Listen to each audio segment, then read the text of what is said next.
5 NBA predictions that we all got totally wrong this season. Number 5, the Warriors won't get better. Don't pretend like you saw this coming. Most of us scoffed at the idea of the Golden State Warriors topping the 67 wins they tallied during the 2014 and 2015 campaign. Hell, Golden State underestimated itself. Hopefully 68, Klay Thompson said in August when asked how many games the reigning champs would win. Per Diamond Leung of the Bay Area News Group, the Warriors notched their 68th win of 2015 and 2016 on March 30th, with 7 games left to play.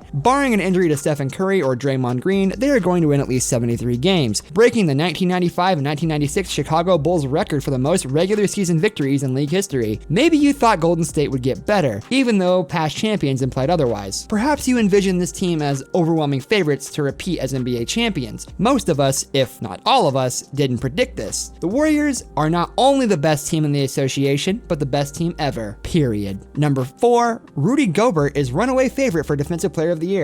After trading Enes Kanter to the Oklahoma City Thunder last season, the Utah Jazz posted the best defensive rating in the NBA, and it wasn't even close. And they were somehow even better with Rudy Gobert on the floor. The 7'1" man-child, affectionately known as Gobzilla, would go on to finish second in block percentage and defensive box plus-minus (DBPM), the latter of which measures how many points per 100 possessions better the average defensive team is with a given player on the hardwood. Visions of multiple Defensive Player of the Year awards dance through the heads of those who watched Gobert play.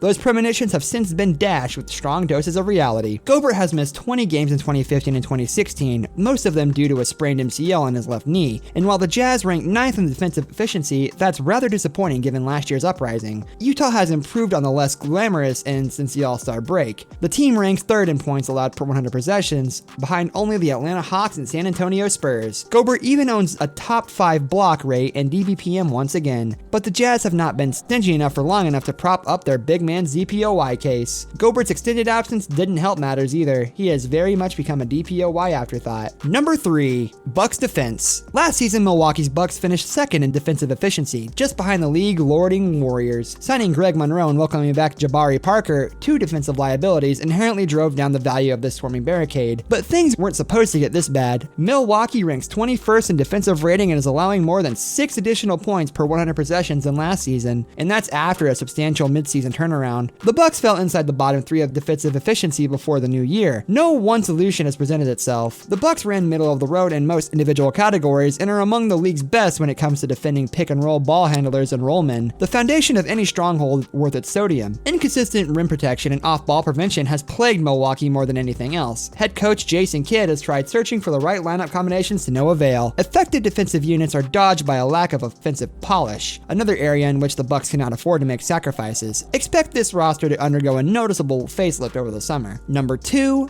the Bulls are a good basketball team. Had someone told you the Bulls, counter to preseason projections, would take a massive step back in 2015 and 2016, you would have bristled or attributed the contrarian demise to an injury surplus. Injuries, to be sure, haven't helped. Joakim Noah is done for the season. Mike Dunleavy's crusade didn't begin until February. Jimmy Butler and Nikola Mirotic have missed extensive time. Taj Gibson recently fractured his ribs, per Nick Friedel of ESPN.com, and Derrick Rose, though one of Chicago's durability success stories, has battled through ankle, hamstring, and knee issues. These setbacks, however, don't even begin to explain the Bulls' problems. Chicago has less than a 15% chance of making the playoffs after being portrayed as one of the primary threats to the Cleveland Cavaliers' Eastern Conference throne.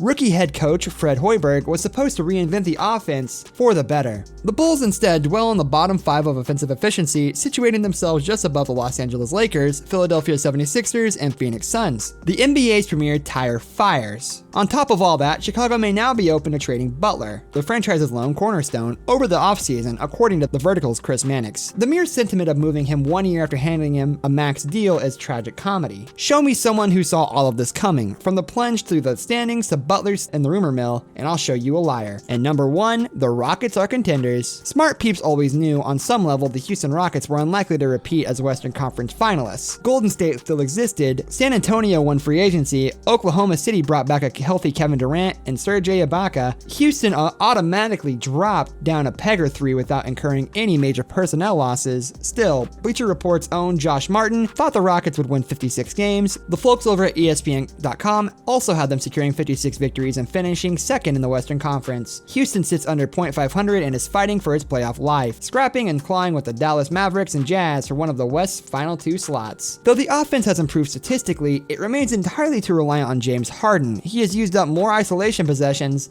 than 8 teams. The defense, meanwhile, ranks 22nd in an efficiency one season after checking in at 6th. Forget about a championship. The Rockets are contending for something different: the right to suffer a first-round exit at the pleasure of the Spurs or Warriors. I hope you liked the video. If you did, please consider liking it, commenting down below, and subscribing to our channel to not miss any of our future uploads. Goodbye!